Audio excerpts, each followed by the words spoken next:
네, 감사합니다. 같이 하나님 말씀 보실 때 사도행전 12장 13절부터 19절 말씀입니다. 사도행전 12장 13절 19절 말씀을 저와 여러분께서 한 절씩 교독하시겠습니다. 베드로가 대문을 두드린데 로데라 하는 계집 아이가 용접하러 나왔다가 베드로의 음성인 줄 알고 보아요. 베드로가 그들 밖에 서더라 하니 저희가 말하되 네가 미쳤다 하나 계집 아이는 힘써 말하되 참말이라 하니 저희가 말하되 그러면 그의 천사라 하더라. 베드로가 문 두드리기에 그치지 아니하니 저희가 문을 열어 베드로를 보고 돌아가니라. 베드로가 저희에게 손짓하여 종료하게 하고 주께서 자기를 이끌어 옥에서 나오게 하던 일을 말하고 또 야고보와 형제들에게 이 말을 전하라 하고 떠나 다른 곳으로 갑니다. 자기생의 군사들은 베드로가 옥에서 있는지 알지 못하여 그렇지 않게 소동하니 같이 함께 읽으십니다. 헤롯이 그를 찾아도 보지 못하매 파수꾼들을 신문하고 죽이라 명하니라. 헤롯이 이들을 떠나 가이사랴로 내려가서 와하니라. 오늘 기도한 대로 일단 대기되고 또 여러분들의 영혼을 축복합니다. 인물의 영혼이 작겠죠. 오늘 말씀을 통해서 저는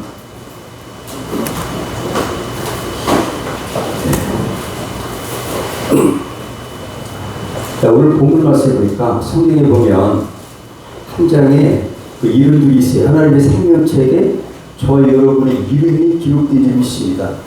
한데 성경에 베드로라는 사람의 이름이 많이 들어있는데 오늘 12장 만 베드로의 이름이 몇 번 들었을까? 몇 번쯤 들었을까 여러분? 생각해. 아마도 성경 전체에 한 장에 이렇게 자기 이름이 이렇게 많이 들어있는 때는 아마 드물 것 같아요. 제가 첫 번에 쓰니까 형광펜을 이렇게 하면서 쓰니까 11번 나와요. 또 보니까 12번 나와요. 다시 이제 거꾸로 이렇게 하다 보니까 하나가 빠져서 13번 나오더라고요. 근데 몇 번 쳐봐도 13번 나와요. 근데 사도행전 12장에 베드로라는 이름이 13번 나왔다. 무엇을 의미할까요? 매우 중요하다. 그죠? 그게 중요하니까 베드로의 이름이 이렇게 많이 기록이 된 것 같아요. 여러분, 유명해지고 싶으신가요? 우리의 유래는 유명한 자가 됐어요. 무명한 자 같으나 유명한 자.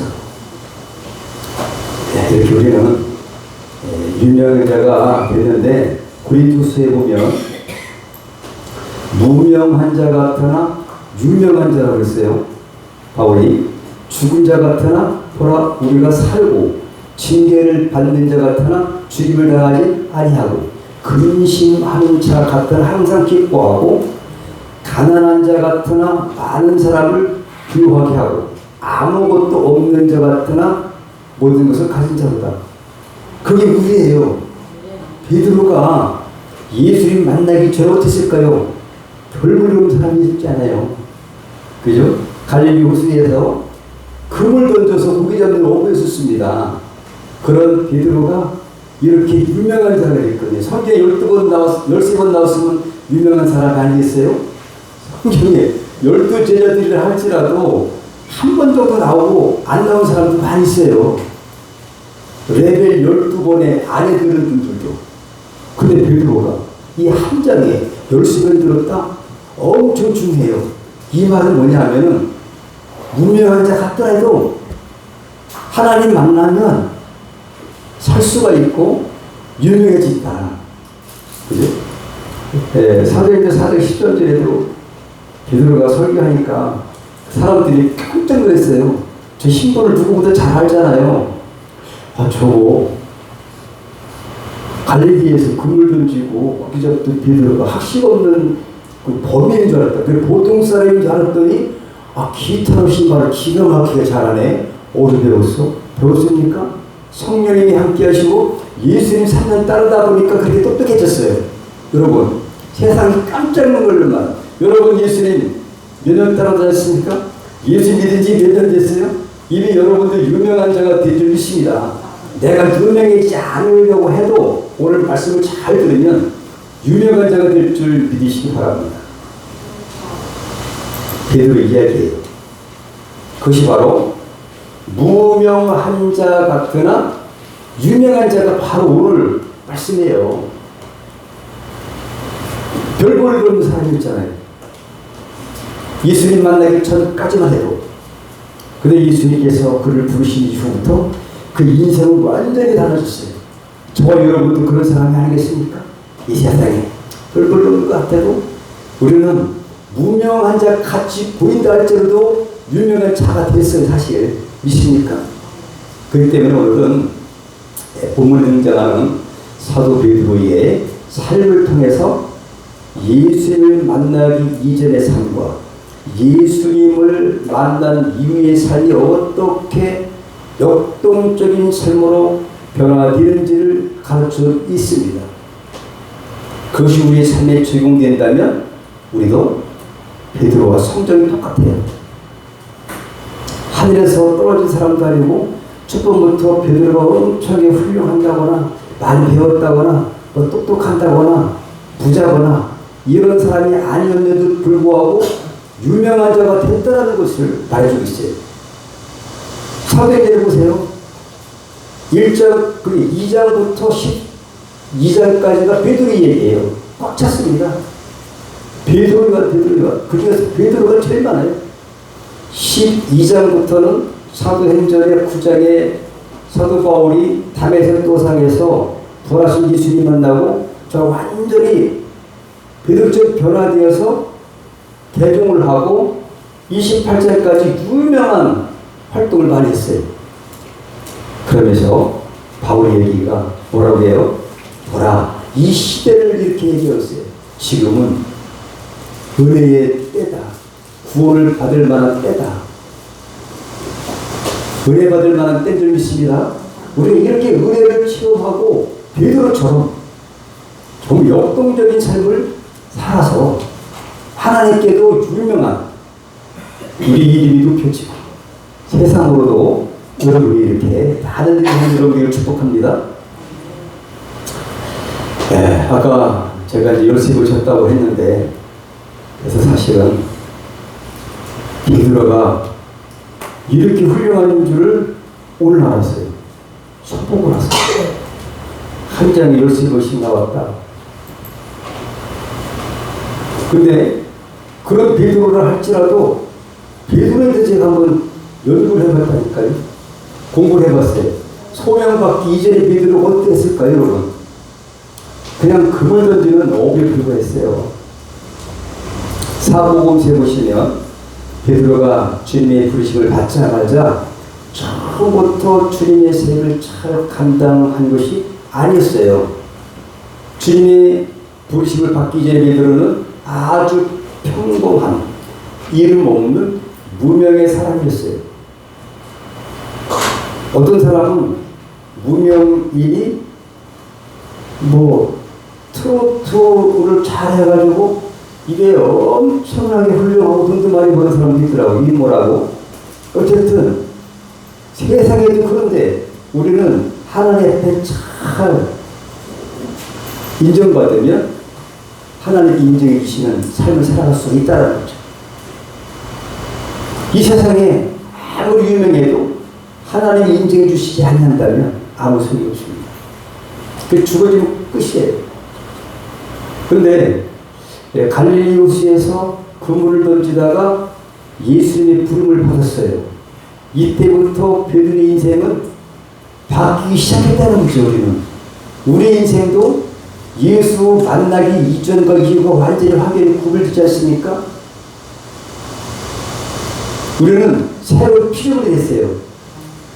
고린도후서 5장 17절에 누구든지 그리스도 예수 안에 있으면 새로운 피조물, 이제 새롭게 창조된 피조물이 됐어요. 새 사람이 된 겁니다.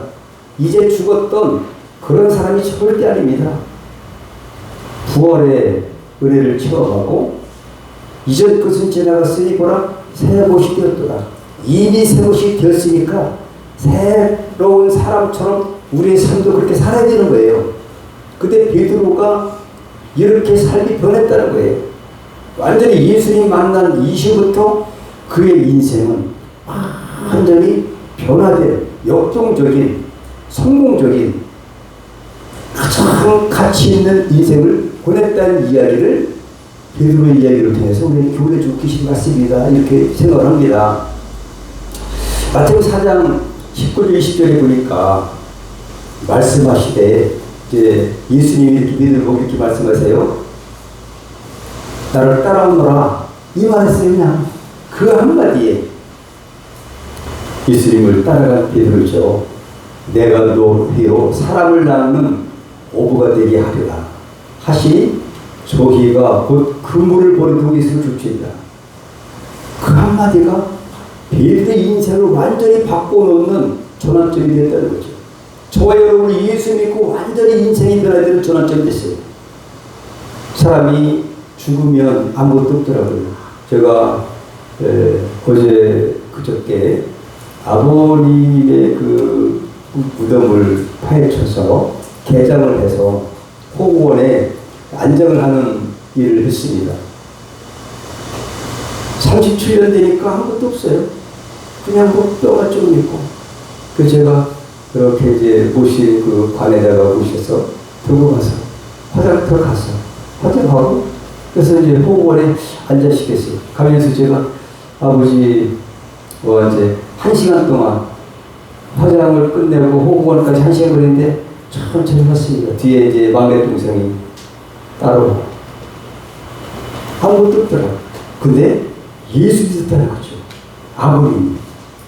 제가 6살 때 완전히 죽었어요. 숨도 안 쉬고 빳빳하게 굳었는데 아버지가 저를 업고 침을 맞추고 해서 살려주셨다는 거죠. 낳아서 키워주신 것도 감사한데 나를 살리셨다. 너무나 감사하잖아요. 하여 우리는 핍박을 많이 받았지만 저와 저희 아내는 보안제실에서 나와서 아버지의 은혜로 또 삶을 지금 살고 그래서 아버지를 구원시키겠다. 기도해서 정말 기도하고 간절히 기도했는데 아버지가 예수 용접한 거예요. 그렇게 핍박하시는 분이. 근데 막걸리를 갖다 잡수시냐? 아까 찬양 부른 거 이거 찬양했어요. 이 몸의 소망 구해가 우리 주 예수 그리스도에 어디서 배웠는지 몰라도 군대 가서 배우시는 것 같아요. 그래서 그냥 그 아버지가 아버지의 영혼 속에 찬양을 부르는 거 보니까 예수님이 계시구나. 그래서 전도하니까 순순하게 용접하세요. 세례까지 받으셨거든요. 그래서 제가 이제 아버지를 모시고가면서 아버지 제 살아있을 때 제 효도하지 못한 것도 다 용서해 주세요. 저도 천국 가면 만나요. 태어났어요. 아버지를 우리 차에 옆에 내가 오른쪽에 모셨어요. 그 다음에 또 혹시 떨어질까 봐서 안전벨트를 쫙 해서 거기서 아무것도 아닌 유골 있는 유골 한 밖에 없어요. 다 화장했어. 그래서 안전벨트를 딱 혹시 떨어질까 봐. 아버지 하늘에 계시지만 그래도 그 아버지의 생각에 아버지를 통해서 또 우리가 이 땅에 왔잖아요. 그 아버지의 사랑을 생각하면서 제가 살아계실 때 이발을 한 적이 있어요. 이발 한번 했어요. 처음이자 아버지 한 번 했어요. 아버지가 머리가 해가지고 했으면 좋겠다 그러더라고요. 홀로 가위도 좀 안 들어 그냥. 그래도 해드리니까 얼마나 기뻐하시는지. 이런 삶을 살면서 아버지가 돌아가실 때 그 예뻐진 손자가 11살짜리인데 이제는 예쁜 아내를 가졌고 예쁜 두 딸을 낳았어요. 못 봤죠? 아버지하고 대화했어요. 행복하더라고요. 아버지 막내 아들이 대통령 훈장을 탔어요.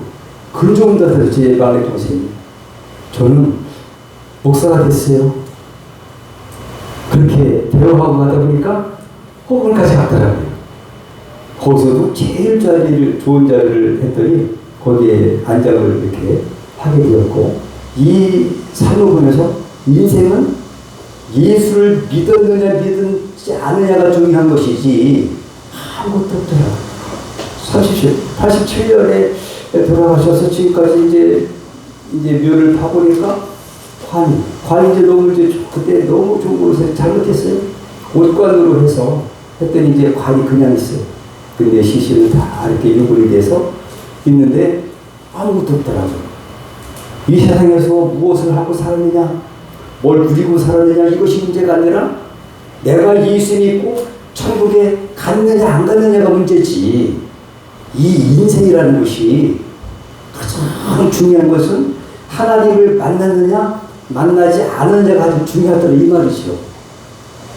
그러면서 제가 깨달았기 때문에 성경에 성령 이후에 최고의 수지만 같은 대박 인생을 살아간 사람이 누구 있을까? 베드로였다 그러죠. 그래서 이제 예수님만 따라다닐 적에는 바다 위를 걸어가다가 빠진 사건 이외에는 눈에 띌 정도로 특별한 활동 기록이 별로 없었어요. 베드로가. 왜? 예수님의 삶이 중요하지. 베드로가 중요해요. 그런 사람이 인생의 대전환점을 만나게 됩니다. 어서 마태복음 16장 6절에 예수께서 물어봐요. 신구약 성경에서 가장 중요한 핵심 포인트가 뭘까요? 구속세 주체가 누구냐는 거예요.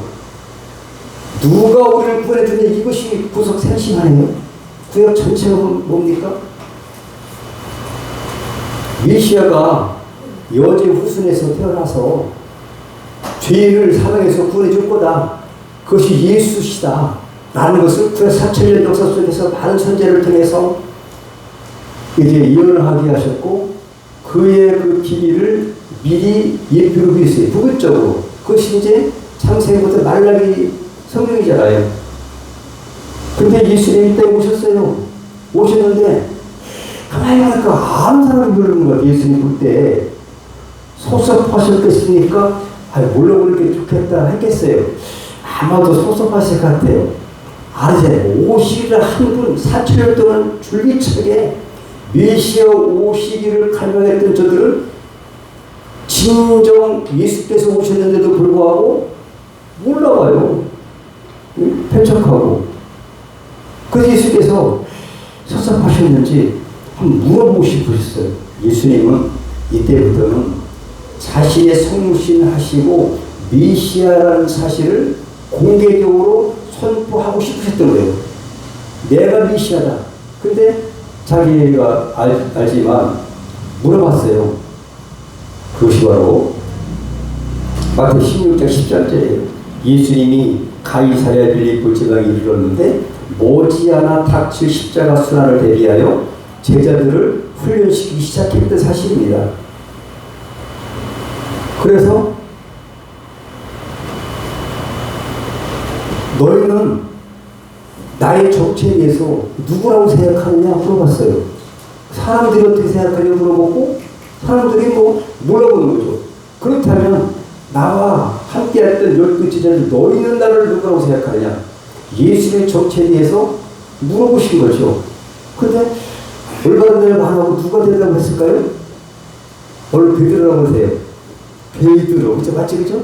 베드로가 했어요. 주님 그리 쓰시고요. 하나님의 살아계신 아들이세요. 예수가 얼마나 기뻤겠어요. 그냥 이뻐서 안아줬을 것 같아. 그렇지 않습니까? 이때부터 베드로의 인생이 변했어요. 두 번째, 달라진 거 여러분. 제2막의 베드로의 인생이, 그리고 우리는 신앙을 고백을 해야 돼요. 고백.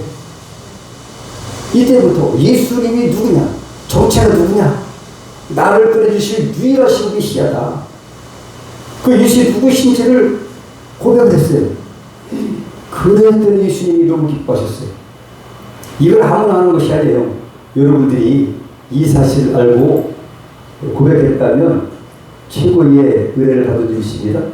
그래서 이렇게 얘기했어요.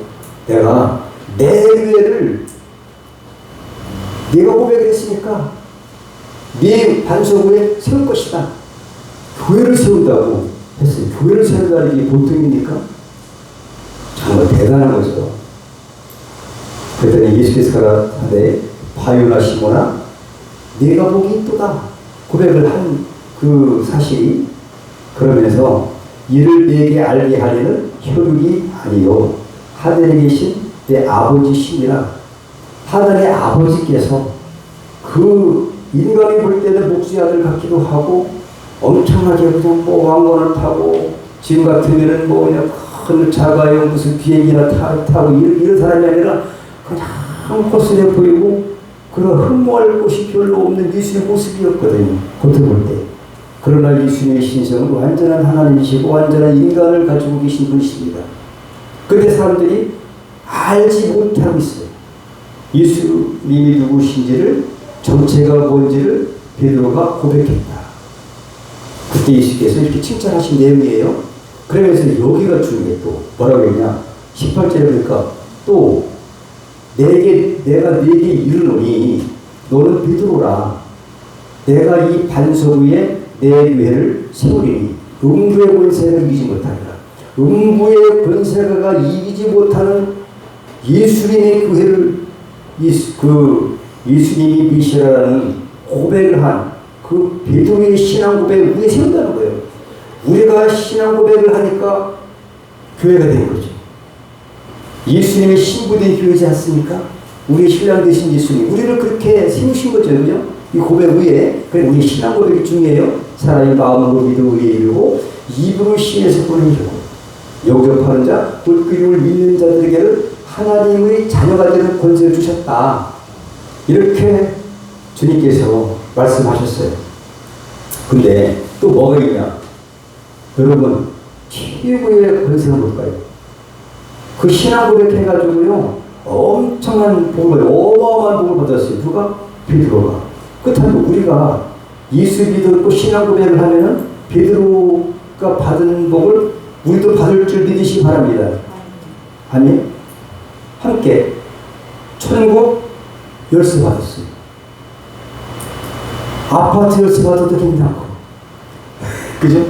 벤츠 집사님 차가 뭐지? BMW. 나도 BMW를 차키 있었으면 괜찮지.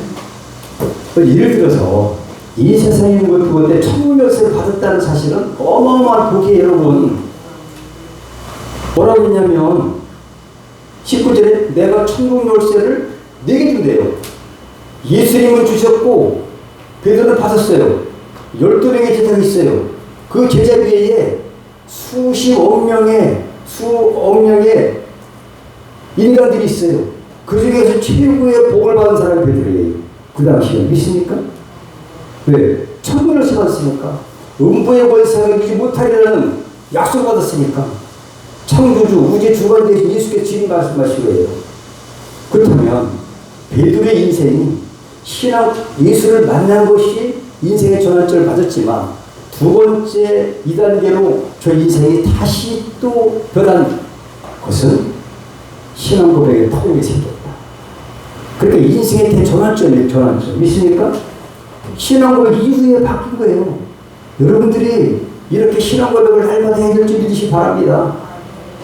100번이고 안 되면 200번이고 주님 그러시듯이요. 살아계신 하나님의 아들이시다. 이 비밀을 그때는 몰랐어요. 지금 우리가 안다는 것이 얼마나 축복입니까? 베드로가 받았던 음부의 권세가 여러분들을 뭐라 그래요? 이기지 못하고 내가 천국 열쇠 네게 주리니 네가 땅에서 내면 무엇이든지 내면 뭐든지 묶일지어 한다면 묶어지는 거예요. 믿습니까? 하늘에서도 내릴 것이요. 하늘과 땅이 통했어요. 베드로가 하는 모든 것들이 입술로 하는 모든 것들이 하나님께서 들으시고 네가 하면 내가 하늘에서 내고 땅에서 풀면 내가 풀어줄게. 이 약속 받으니 천국 열쇠보다 더 좋은 게 있을까 여러분? 없을 것 같아. 여러분이 그런 사람이에요. 이걸 갖다 깨닫게 주시기 위해서 사도행전 12장에 열심히 들었다니까요. 깜짝 놀랐어요. 처음에 안 생각했어요. 제가 아주 성경이 빨갑니다. 11번 나와서 12번 나와서 잘 생각해 들었지. 그 베드로만 지금 빨개졌죠. 베드로. 빨간이 아주 빨갛게 나왔어. 또 15도. 야, 왜 이렇게 많이 셨을까? 감독님, 야, 베드로가 무명한 자 같았어도 유명한 자 됐어. 그렇죠? 가만히 보면 그런 것 같아요. 여러분들도 유명한 자가 되길 바랍니다. 하나님이 인재해 주시는 게 최고 그게 유명한 거예요. 이 세상에 아무리 유명해도 하나님이 너는 예수 안 믿으니까 너는 여기 뭐다 한다면 무슨 소용이 있겠습니까? 최고 유명한 자보다 더 좋은 복을 받았어요. 여러분들이 믿습니까? 이 복을 생각해야 되는 우리는 무명한 자 같으나 유명한 자요. 사도 바울 얘기 있지 않습니까? 총괄적으로 이런 복을 받아서 우리가 근데 못 받는 것처럼 그렇게 하면 우리가 손해예요. 어제도 신학교를 가니까 집사 제가 젊어보게 갔잖아요. 가보니까 총각 같다는 신학생도 있고 한 50대 같은데 그래 우리 김수지 권사님 얘기했어요. 김수지 권사님 미장원에 가니까 이상하다고 자꾸 수근거리는 게 좀 쑥스럽기도 하고 처음 쓰고 왔어요.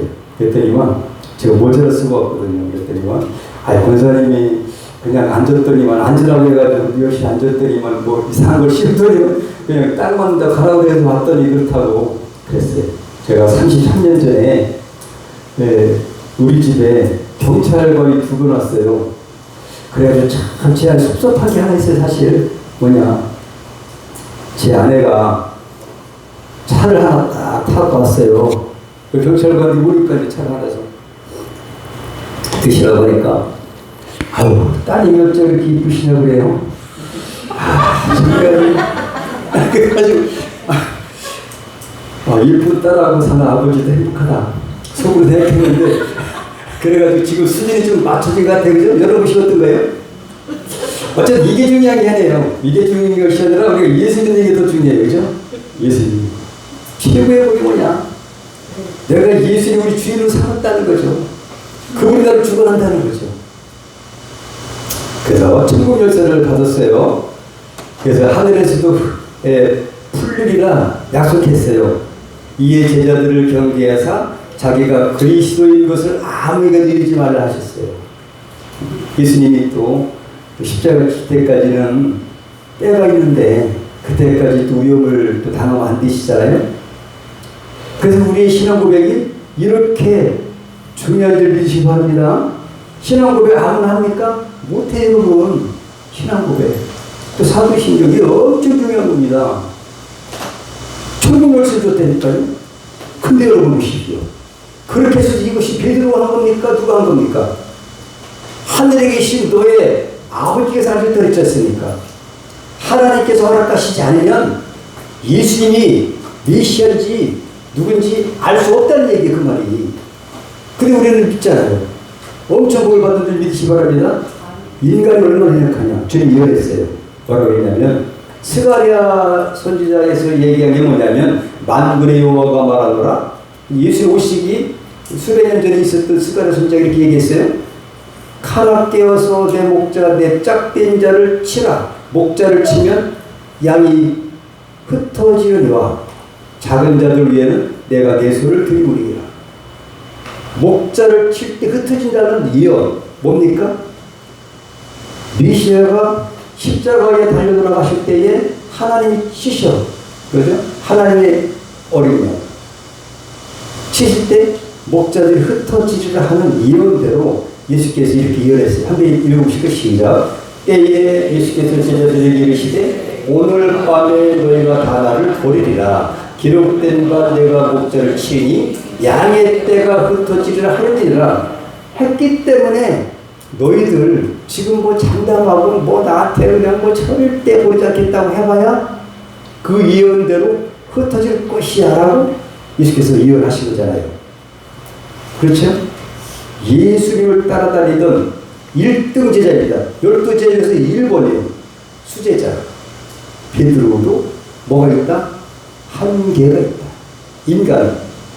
그 때문에 성령님께서 도와주지 않는다면 예수 믿는다 할지라도 아무것도 아니라는 얘기를 하고 싶은 거예요. 믿습니까? 오늘 핵심이에요. 예수님 만났죠, 우리는. 근데 성령님이 필요해요. 믿습니까? 이런 베드로에게 예수님 믿고 약속하셨는데 성령 보내주셨는데 성령이 왜 보내주셨겠어요? 꼭 필요하니까 보내주신 줄 믿습니다. 베드로 이렇게 장담합니다. 뭐라고 장담하냐면 함께 읽읍시다. 다 주를 버릴지라도 나는 언제든지 버리지 않겠나이다. 그래도 자기가 1등이야. 제자 중에서 뭐 아주 수석이에요. 근데 뭐 아무만 다 해도 나는 주님 절대 안 버리겠습니다. 장담했는데 장담한다고 그대로 이루어지지 않습니다. 그것도 한 번도 아니고 몇 번씩 3번씩이나 철저히 부인했어요. 이것을 무엇을 이유할까요? 자기 스스로는 신앙을 지키기가 매우 어렵다는 사실을 증명해 준 사건이에요. 내가 장담하고 그렇게 1등이라고 그 정도 되면 뭐 괜찮잖아요. 지금 뭐 대통령 밑에 뭐 국무총리다 하면서도 자기가 신뢰를 받다. 이 정도 되면 무슨 장관이다. 내가 법무부 장관이다. 무슨 장관이다. 신뢰를 받잖아요. 내가 절대 안 버리겠습니다. 장담했지만 이게 자기의 마음은 그렇지만 그렇게 안 된다 이거죠. 반드시 또 뭐가 있어요? 그것이 뭔가 오늘 주제예요. 예수님 만났어도 부족한 거예요. 예수 안 만났습니까? 칭찬받지 않습니까? 해도 이렇게 부인하다 이거예요. 수많은 무리들 중에서 12제자의 반전에 선 것도 보통 축복이 아닌데 12제자 중 타면 1등 제자 베드로. 그런데 자신만만했던 베드로의 신앙의 틀이 쉽게 무너지는 것을 보여야 됩니다. 예수님이 오늘 밤 다 울기 전에 얘가 3번 나를 부인하리라. 마태복음 26장 34절 바로 말씀했어요. 계속한 됐을까요? 장담한 것이 숲으로 들어갔어요. 예수님께서 예언하신 대로 예수님을 부인했어요. 세상 이럴 수가 있어요? 인간이 연약해요, 여러분. 1차 부인, 2차 부인. 똑같아요. 베드로가 바깥들에 앉았더니 한 비제가 나와서 가로되 너도 갈릴리 사람 예수지? 예수 함께 있었지? 하니까 베드로가 모든 사람 앞에서 부인하거든. 나는 네 말하는 것이 무엇인지 알지 못하겠노라. 1차 부인, 2차 부인. 이 사람은 나사렛 예수와 함께 있어도다 하며 72절에 베드로가 맹세하고 또 부인하여 가로되 내가 그 사람을 알지 못하더라. 내가 예수님이 누군지 알지 못해. 두 번째, 여러분 장담한 게 어디 갔겠습니까? 그것도 모자라서 3번째 부인하게 됩니다. 뭐라고 하냐? 조공부에 섰던 사람들이 나와 베드로에게 이르되 너도 진실로 그 당이라 내 발소리가 너를 표명한다 하고는 그때 베드로 이렇게 대답합니다. 저가 저주하며 맹세하여 가로되 내가 그 사람을 그 사람 누구예요? 예수님을 알지 못한다. 그 사람을 알지 못하노라 하니 달기 곧 울더라. 여러분 인간의 연약함을 1등 제자 이 세상에서 신앙 고백을 첫 번에 했던 베드로 자체도 무너졌습니다. 왜 무너졌을까요? 이것이 중요한 줄 믿으시기 바랍니다. 이렇게 인간은 하나님을 의지하지 않고서는 아무것도 내 힘으로는 할 수 없다라는 연약한 존재라는 것을 깨닫게 하시는 말씀인 줄 믿습니다. 불신앙입니다. 그걸 끝나지 않아요. 예수님 부활하셨잖아요. 듣고도 안 믿었어요. 예수님 부활하셨어요. 미리 이제 말씀 다 하시는데도 부활하신 듯 그게도 마가복음에 보니까 듣고도 아니에요. 그들은 예수의 살으셨다는 것과 마리아에게 보이셨다는 것을 듣고도 믿지 아니하더라. 마가복음 11장 10절에 두 사람이 가서 남은 제자들에게 고했으되 역시 믿지 아니하더라. 베드로뿐만 아니라 12제자에게 얘기하고 예수님 부활하셨어. 기독교 핵심 부활 아니겠습니까? 근데 이걸 안 믿었다니까요. 안 믿었어요. 또 누가복음 24장 30, 38절 이렇게 되어 있습니다. 저희가 놀라고 무서워하여 그 보는 것을 영으로 생각하는지라. 예수께서 그랬을 때 어찌하여 두려워하며 어찌하여 마음에 의심을 하느냐. 예수님이 살아나리라고는 꿈에도 생각지 않았고 믿지 않았어요. 살아나 계신데도 영인가? 나는 이상한 실제 아닌 줄 알아요. 실제 예수께 돌아서 오셨는데도 이것이 그 당시에 12제자들의 신앙의 상태였습니다. 이래야 되겠습니까? 예수님은 더 이상 이 땅에 계실 수가 없어요. 이제 승천하시고 이 세상에 안 계십니다. 얼마 있으면은 예수님은 이제 승천하실 것인데 이제 부활하시고 40일 동안 이 땅에서 하나님의 일을 다 설명하시고 천국의 복음을 말씀해 주시고 승천하시고 열흘 만에 오순절 마가다락방에 성령되신 아니겠습니까? 근데 그때까지는 열두자들의 상태가 이 정도예요. 그럼 얼마나 예수께서 볼 때 답답하시고 이러면 안 되는데 했겠어요? 그래서 성령 보내주니 믿으시 바랍니다. 성령이 없으면 예수의 실제가 없다는 거죠. 성령이 꼭 와야 되는 거예요. 믿습니까? 이것이 현실이에요. 불신앙. 역동적 인생. 오늘이 그 말이에요. 사도행전 2장부터 12장 오늘까지가 베드로의 인생이에요. 성령 받은 이후에 얼마나 역동적인 삶을 살았지. 제가 에피오디 2장을 이렇게 썼습니다. 얼마나 성령 받고 역동적인 한번 베드로가 설교하니까 3,000명 5,000명씩 회개합니다. 오늘 본문 말씀에도 보니까요 역동적인 말씀. 오히려 베드로가 지나는 길에 침대와 요를 갖다 놓고 뉘어놓고서 베드로의 그림자라도 크게 달까 싶어가지고 그림자라도 따면은 그냥 뻗떡뻗떡 이런 쥐시 두루비시 떠나가고 할까 봐서 그렇게 역동적인 삶을 살았던 것이 베드로입니다. 조금 전까지만 해도 3번 부인했죠. 예수님 부활하셨다는 이야기를 듣는데도 믿지 않았던 불신앙에 빠졌던 베드로가 어떻게 바뀌었을까요? 그 중간에 무슨 사건이 있었겠습니까? 성령님이 오셨습니다. 성령님을 받은 다음부터 완전히 변해요. 이것이 제 3단계 인생 완전히 180도로 역전 인생이 된 줄 믿으시 바랍니다. 역동적 인생을 살았다. 구속사를 이해했어요. 하나님이 성부와 성자와 성령으로 말미암아 인류의 구속을 하시는구나. 하나님만이 하신 것이 아니라 예수님만이 하신 것이 아니라 삼위 성령 하나님까지 삼위일체 하나님께서 함께서 우리의 구원 역사에 개입하셨구나 라는 비밀을 깨달았어요. 할렐루야. 이것이 오늘 말씀에서 주인은 교훈인 줄 믿습니다. 그 다음에 이 땅에 계실 때에 예수님을 따라다니면서는 자기 주체가 아니기 때문에 피동적인 삶을 살았어요. 근데 성령을 받고 나서부터는 자기가 하나님과 동행하시는 삶이니까 한 역동적인 그런 삶을 살았던 베드로. 오늘 보십시오. 야고보가 죽었어요. 칼로 죽였어요. 오늘 12장에 보니까 순교했어요. 첫 번째 순교했어요. 근데 베드로도 잡혀갔어요. 근데 그때 당시 이제 무교절 기간이기 때문에 무교절 때는 유대인들을 갖다가 큰 명령이기 때문에 그런 로마의 이런 그 황제가 못 죽이죠. 헤롯이. 그렇지 않습니까? 그래가지고 6월절 내일 아침에 해만 뜨면 6월절이 지나니까 옥에서 잡아내가지고 베드로를 사형시키려고 작정됐던 거예요. 오늘 상태가 6절부터 보면. 그런데 쇠사슬로 이렇게 다 묶여갖고 감옥에 들어가서 지금 현재 12절 1절부터 보면 감옥에 들어가가지고 몇 명이 파수꾼이 지키고 있을까요?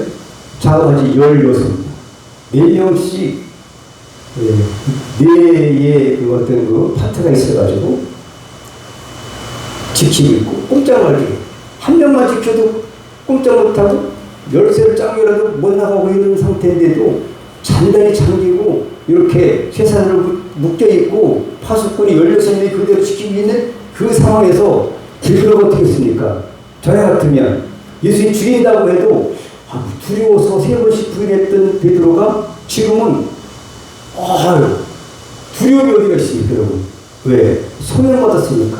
예수를 안 만난 사람이니까 다 봤어요. 예수 만난 분이에요. 근데 성령 받기 전과 후가 이렇게 달랐다는 얘기죠. 잤어요. 세상에. 거기서 잔다니.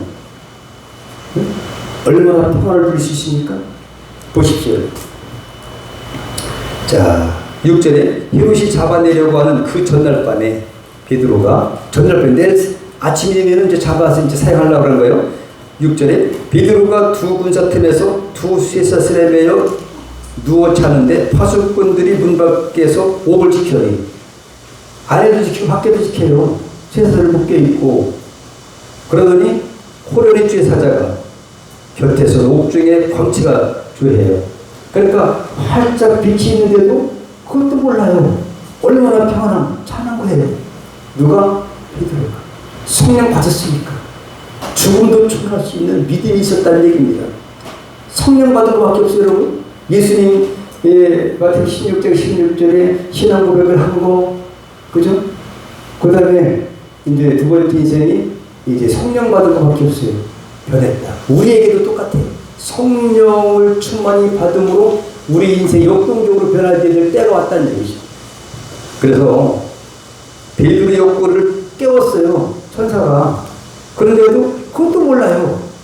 얼마나 그 상황에서 그 감옥에서 잠이 오겠습니까? 날만 새면 나는 끌려가 죽는데 지금 조금 전에 야고보 죽었어요. 야고보 죽었어요. 순교했어요. 그 상황에서 잘 수 있다는 건 상상이 되겠습니까, 여러분? 저 같아도 저도 잘 수 있으면 저도 잘 삽니다. 그런데 못 잤을 것 같아. 자다가 깨고 어떡하나. 내가 지금 죽으면 안 되지. 작년에 폐암 걸렸을 때도 이틀 동안 잠이 깼다. 내가 죽으면 어떡하나 했는데, 아 진짜 지금 깼는데 얼마나 힘들었겠어요, 여러분. 베드로가. 근데 얼마나 깊이 잔지 몰라요. 세상이 뻗겨졌어요. 뻗겨져도 몰라요. 세상에 이럴 수가 있습니까?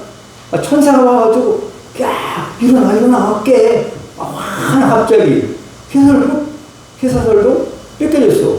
근데 베드로가 하는 말이 희한해요. 8절에 천사가 가보되 띠를 띠고 실을 들게 하고를 베드로가 그대로 하니 천사가 또 이렇게 거두서 있고 따라오라 하는데 베드로가 나와서 따라갔어요. 이제 나왔어요. 근데 참인 줄 알지 못해요.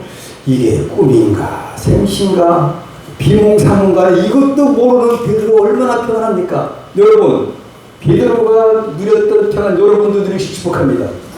우리가 누려야 되는 거예요. 성령이 똑같아. 예수님 뭐 만났지?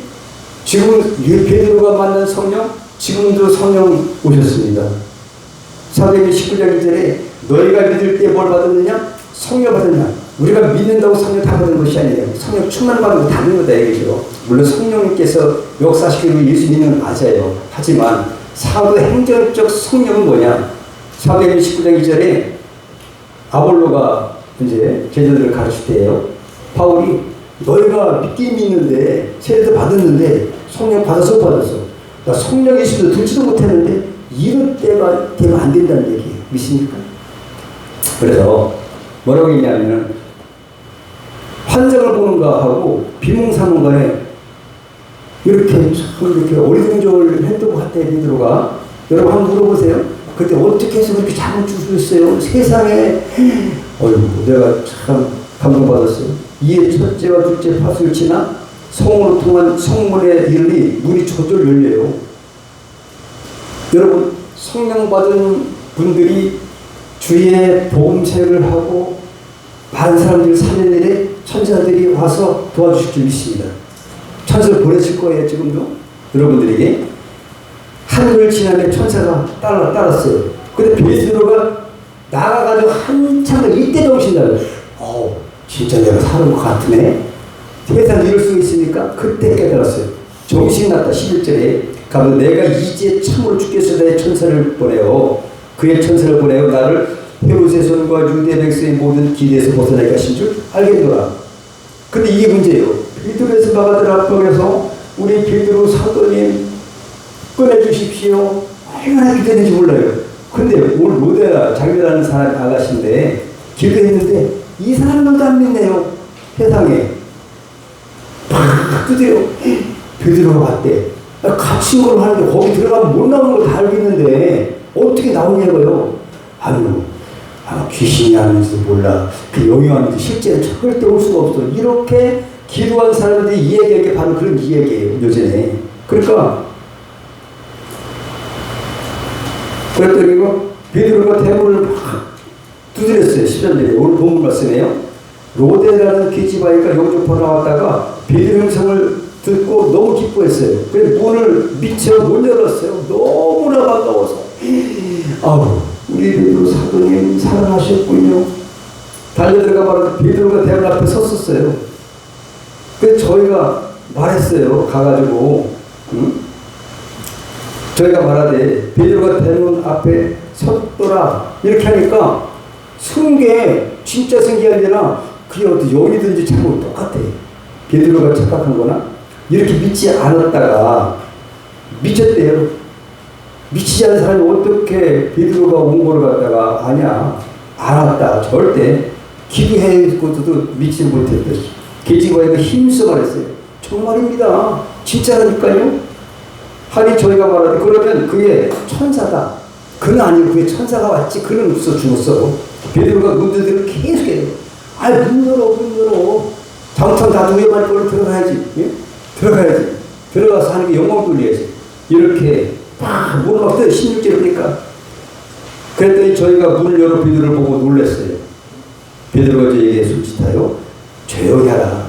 주님이 자기를 이끌어 오게 해서 나오게 했다. 이런 얘기를 한 이야기가 오늘 본문 내용이에요.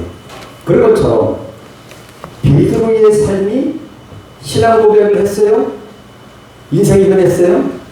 두 번째는 믿지도 못하고 장담했지만 저가 성령 받은 이후에 완전히 바뀌었다는 얘기를 우리 하고 있어요. 그때 베드로가 배웠다면 저와 여러분도 이렇게 역동적인 성령의 삶을 감당할 수 있는 인생으로 바뀌어야 되지 않겠는가 믿습니다. 그 이후에 변화됐다는 거죠. 어떻게? 성령이 이끄시는 삶을 통해서 2절부터 12절까지가 그런 내용이에요. 오늘 베드로의 역사의 마지막 장이에요. 14절부터 사도 바울 이야기니까. 그러니까 성령 이끄시는 삶을 살아냈다 이거죠. 누가? 성령 받은 베드로가. 여러분도 그런 사람 되기를 축복합니다. 어떻게 변했느냐 이거죠. 그 이전 나라에서 살았어요. 별 볼 일 없는 삶을 살았어요. 그 이후 두 번의 사건이 있었죠. 주님을 위한 삶, 이웃의 사랑을 위한 삶으로 변했다 이거죠. 선민 이스라엘이 출애굽했다고 다가 아니었습니다. 홍해를 건넜다고 기뻐했지만 그게 다는 아니었습니다. 마라의 쓴물 시험이 끝났다고 해서 다는 아니었습니다. 지난번에 소개했던 거예요. 가나안 땅을 정복했지만 다는 아니었습니다. 결국 포로로 붙잡혀갔습니다. 하나님께서 400년 동안 침묵하셨던 암흑기가 있었습니다. 결국 예수 계속해서 이 땅에 오신 이유인 줄 믿습니다. 예수를 믿었다고 다가 아니었습니다. 성령 충만 받아서 사명 잘 감당해야 될 줄 믿습니다. 베드로처럼 바울처럼 초대교회처럼 역동적 신앙이 필요할 것입니다. 변화된 사람들 구약의 아브라함이 변했습니다. 하나님 만나고 제 인생이 완전 180도의 복된 삶으로 변화된 줄 믿습니다. 야곱이 약복강에서 하늘과 씨름하다가 야곱의 이름이 이스라엘로 변화된 사건, 변화받아야 됩니다. 하나님을 만날 때 복된 인생으로 변화됩니다. 오늘 베드로가 그랬고요.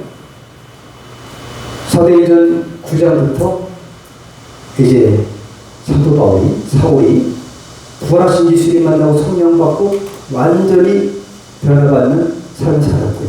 성경 신약성 10절을 썼고요. 감옥에서도 썼고 대단한 사역을 감당할 줄 믿습니다. 그렇다면 우리도 할 수 있습니다. 믿습니까? 어떻게 할까요? 성령을 구하면 할 수 있습니다. 너희 악할지라도 좋은 것을 자식에게 줄지라도 하물며 너희 천국에서 구하는 자에게 성령을 주시지 않겠느냐. 성령은 구하며 주신다고 약속되어 있습니다. 구해서 하나님의 귀한 생명 감당하기를 바랍니다. 우리 동서 기도할 때에 성령 충만 주옵소서. 베드로에게 임하신 성령 하나님 저에게도 충만하게 부어 주옵소서.